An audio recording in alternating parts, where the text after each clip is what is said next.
So before we say goodbye, I'm going to do Hendric's request, and I'll do Biggest Fan. I want to tell all of you guys who have been coming to all these things that Hendric throws on. In general, thank you for helping Hendric do all these Elvis shows, because I think it's great to keep the history of rock and roll alive, you know? And Elvis is, if not the biggest part of rock and roll history, a major part of rock and roll history. And Chuck Berry's pretty good too, and you know, Little Richard and all that. But Elvis really brought this to the world. But yeah, but even still, even more so, for us to get to play as musicians, to get to you know, we don't do a lot of Elvis songs back home. I know most of them, as you can tell. I know a little bit of each one, but we love the music, and it inspires us to write our music. So when we write our songs for ourselves, we're always, everything comes from the thing before, right? You know, if you make a new recipe, it's still using ingredients that someone else used already. So that's what we do, and I appreciate all you guys coming and hearing us play our songs and listening to our music, because it keeps music alive. And right now it's crazy because everything is just streamed and digital, so to have live bands is very rare now. In America, you don't see it a lot in like the clubs like it used to be. So the fact that you do these things are just great, and I appreciate you coming and listening. And for those of you who've been buying our records, thank you very much, and we'll see you next year. The song that Hendric requested, this is a song called The Good Old Days, and we wrote this because, I told the story a little bit last night, but Dick Grobe was a friend of mine, who was a friend of Sam's too, and also you, Hendric, yeah.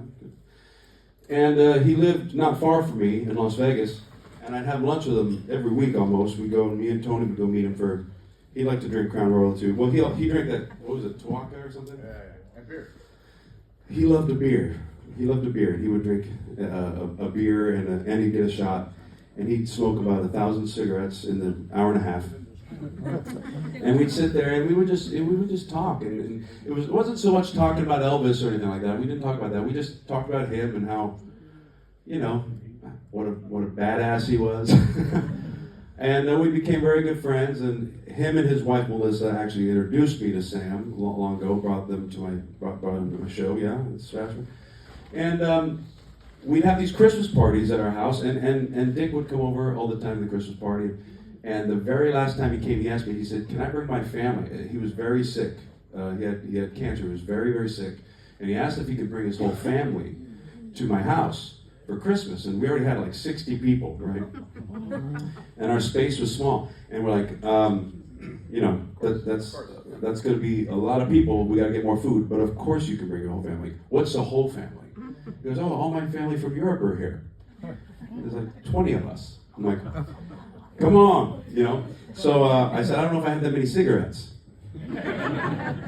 But his whole family came, and I'll never forget, you were there, Tony, we were all doing a toast, and he had a real hard time holding his glass, because he was very sick and frail at that time. And that was the last time that I saw Dick. Me and Tony got together, and we wrote this song called The Good Old Days, talking about just how, you know, one minute something's there, and the next minute it's not there, you know? And you forget sometimes how very fragile, I'm not trying to get deep or nothing, but life is fragile. So like the person you sit next to right now, who knows what's going to happen tomorrow, right? So enjoy every moment. We always look back at what we thought was, oh, remember how good it was back then? It's good right now. It's good right now. So we wrote this song inspired by Mr. Grove, and we put it on a record called Naked.